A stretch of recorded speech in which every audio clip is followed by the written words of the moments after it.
खुलुमबाय लोगोफोर, बड' इनफ' पइन्ट चेनेलाव नोंथांमोनखौ गोजोन फुंबिलिनि बयनिसिमबो गाहाम हामलायथि बावहरग्रोनाय जाबाय। आं दिनै नोंथांमोननि सिगाङाव राशि बायदियै सानसेनि फानजामुथिखौ फरायथिनो लादों। आसा खालामो नोंथांमोना भिडिअखौ नायना मोजां मोनगोन। दिनै 12 एप्रिल 2022 मायथाइ एबा 28 चैत्र दान 1432 मायथाइ रबिबार। गिबियावनो दङ मेष राशि। दिनै नोंनि आखा-फाखाखौ सिगांनिख्रुइ बांसिन गोहोम गोनां नुनो मोनगोन। नोंथाङा मोनसे आबुं नङै नाजानायखौ सिगां होनो थाखाय मोनसे मोजां खाबु मोनगोन। रांखान्थियारि बिथिङाव सोलो लाखिनाया मुलाम्फा गोनां जागोन। न'आव मोनसे गोजोन सावरायनाया नोंथांनि गोसोखौ स्रां खालामगोन। सानजौफुनि उनाव मोनसे गोनां खारिथिया मोनसे गोदान दिथा होनो हागौ। समाजारि थाखोआव नोंथांनि सांग्रां जानाया बाखनायजागोन। मोनाबिलियाव नोंथांनि गोसोआ गोख्रों थागोन। नोंथांनि दिनैनि खाफालगोनां दिगा जादों सानजा खोला, खाफालगोनां अनजिमाया जादों 4 आरो खाफालगोनां गाबआ जादों रोजा गलाब गाब। वृषभ राशि। दिनै धैर्य आरो दिदोम साननाया नोंथांनि थाखाय जर'खा मुलाम्फा लाबोनो हागौ। सासे रोंगौथि गोनां सुबुंनि बोसोनआ नोंथांनि खामानिफोराव रोखा होगोन। आयजों सोमोन्दो थानाय बाथ्राफोरा गोजोननाय लाबोनो हागौ। नखरनि सोद्रोमाफोरजों गोरलैयै रायज्लायनाया खाथि सोमोन्दोखौ बांहोगोन। मोनसे गोदान सानथांखिखौ मोजाङै साननाया मुलाम्फा गोनां जागोन। मोनाबिलिसिम बारहावाया मोजां थागोन। साननि जोबथा बाहागोआव गोसोआरि समानथाया जर'खायै मुंख'जाथाव जागोन। नोंथांनि दिनैनि खाफालगोनां दिगा जादों सोनाब, खाफालगोनां अनजिमाया जादों 16 आरो खाफालगोनां गाबआ जादों रेजें निला गाब। मिथुन राशि। दिनै नोंथांनि रायज्लायनायनि आदबा गोबां खामानिफोरखौ गोरलै खालामनो हागौ।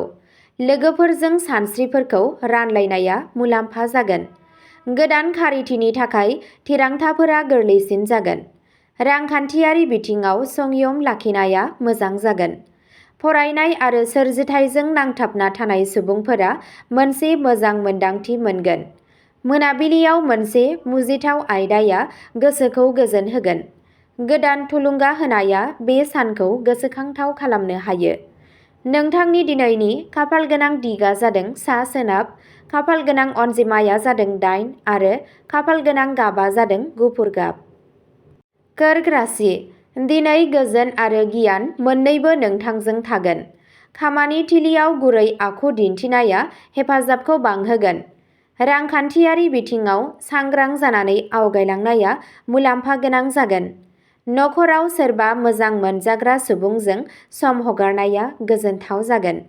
नोंथांनि गोसोआ धोरोमारि एबा इसोरारि सानस्रिफोरनि फारसे गोसो बोनो हागौ। सानजौफु समाव माखासे थालांनाय आयदाफोराव दावगानायखौ नुनो मोनगोन। गोजोननाया हरसिम थागोन। नोंथांनि दिनैनि खाफालगोनां दिगा जादों खोला, खाफालगोनां अनजिमाया जादों 11 आरो खाफालगोनां गाबआ जादों खमला गाब। सिंह राशि। दिनै नोंथांनि फोथायथिया गुबुनफोरखौ गोहोम खोख्लैनो हागौ। मोनसे गोदान बिबान लानायनि खाबु मोननो हागौ। साना रांखान्थियारि महरै समानथि जागोन। न'आव मोनसे गोजोन आबहावा थागोन। गोजाम सोमोन्दोजों मुलाम्फा गोनां सावरायनाया जाथावना जायो। नोंथांनि नुजाथिनाया समाजारि बिथिंफोराव गोसो बोनो हागोन। बेलासि समाव मोनसे गोदान बिथांखि महर लानो हागौ। नोंथांनि दिनैनि खाफालगोनां दिगा जादों सा-सानजा, खाफालगोनां अनजिमाया जादों 20 आरो खाफालगोनां गाबआ जादों रेजें गलाब गाब। कन्या राशि। दिनै नोंथांनि गोख्रों नोजोर रोंग'थिया नोंथांनि थाखाय बाहायजाथाव जागोन। खामानियाव फिसा-फिसौ सांग्रांथि लाखिनाया गोबां मुलाम्फा लाबोनो हागौ। रां सामलायनायनि सायाव नोंथांनि बुजिनाया बाखनायजागोन। नखराव गोजोन सावरायनाया मोनसे सुस्रांनायनि लामा लाबोनो हागौ। नोंथांनि गोसोआ फरायनाय एबा लिरनायाव गोसो होगोन। बेलासि समाव फोथायनाया बांगोन। जोबनायाव नोंथाङा समानथि मोनदांगोन। नोंथांनि दिनैनि खाफालगोनां दिगा जादों सोनाब खोला, खाफालगोनां अनजिमाया जादों 5 आरो खाफालगोनां गाबआ जादों रोजा गोथां गाब। तुला राशि दिनै गोरोबलायनायखौ लाखिनो नोंथांनि रोंग'थिया जुनियायै मुलाम्फा गोनां जानो हागौ।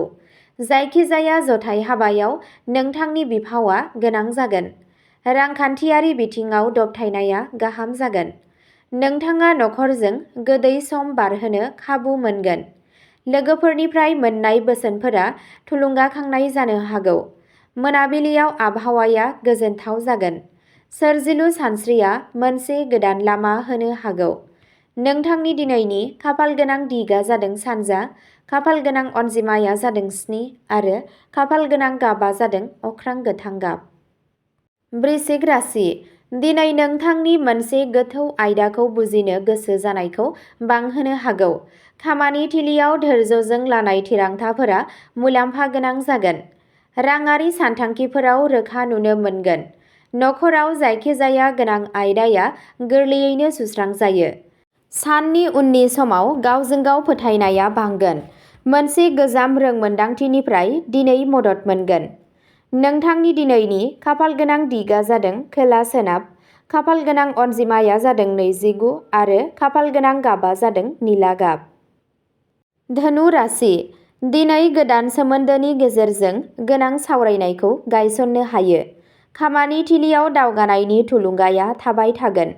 रांखान्थियारि बाथ्राफोरा समानथि थागोन। नखरनि हेफाजाब होनाया गोसोआ बांहोगोन। बायजोनि खामानिफोराव गोरलै जागोन। गोदान खारिथिया नोंथांनि थिरांथाफोरखौ गोरलै खालामगोन। नोंथांनि दिनैनि खाफालगोनां दिगा जादों साहा, खाफालगोनां अनजिमाया जादों 14 आरो खाफालगोनां गाबा जादों गोमो गाब। मकर राशि दिनै साजायनाय आदबजों नाजानाया जाफुंसारगोन। थि समाव बिबानफोरखौ फोजोबनाया गोजोननाय मोनगोन। रांखान्थियारि बिथिङाव दिदोमथि थागोन। नखरनि बैसोगोरा सोद्रोमानिफ्राय गोनां सुबुरुन मोननो हागौ। सानजौफुनि उनाव नोंथाङा माखासे गोजोनथाव खौरां मोननो हागौ। गोसोआव रोखा-रोखा थागोन। साना गोजोननायजों जोबलांगोन। नोंथांनि दिनैनि खाफालगोनां दिगा जादों सा-सोनाब, खाफालगोनां अनजिमाया जादों 30 आरो खाफालगोनां गाबा जादों रेजें फान्थाव गाब। कुम्भ राशि दिनै गोदान सानस्रिनि थाखाय नोंथाङा नोंथांनि खामानिफोराव गुबुन-गुबुन फिथाय नुनो मोनगोन। नोंथांनि सानस्रिखौ मोनसे हानजायाव बेसेन होनाय जागोन। रांखान्थियारि बिथिंफोरा सरासनस्रा थागोन। न'आव मोनसे गोजोन आबहावा थागोन। लोगोफोरजों ओंथिगोनां सावरायनाया जाथावना। मोनाबिलियाव मोनसे गोदान साननाया रोखा जागोन। सोरजिथाया नोंथांखौ जर'खा गोजोननाय होगोन। नोंथांनि दिनैनि खाफालगोनां दिगा जादों खोला-सानजा, खाफालगोनां अनजिमाया जादों 3 आरो खाफालगोनां गाबा जादों क्रिम गाब। मीन राशि दिनै इसिङारि दिदोमथिया नोंथांखौ गावनि थिरांथाफोराव गोख्रों लाखिगोन। खामानि मावनायाव साधारन नाजानायफोराबो मोजां फिथाय होनो हायो। रांनि सोमोन्दै मोनसे समानथि सानथांखिया बाहायजाथाव जागोन। नखरजों गोरोबलायनानै थागोन। साननि जोबथा खोन्दोआव गोसोआव गोजोननाय थागोन। मोनसे थुलुंगा होनाय सोदोबा गासै साननि गोहोमखौ सोलायहोनो हागौ। नोंथांनि दिनैनि खाफालगोनां दिगा जादों सोनाब, खाफालगोनां अनजिमाया जादों 7 आरो खाफालगोनां गाबा जादों रोजा निला गाब। अब्ला दिनैनि फानजामुथि एबा राशि फरायथिनाया एसेनोसै। गोजोन्थों।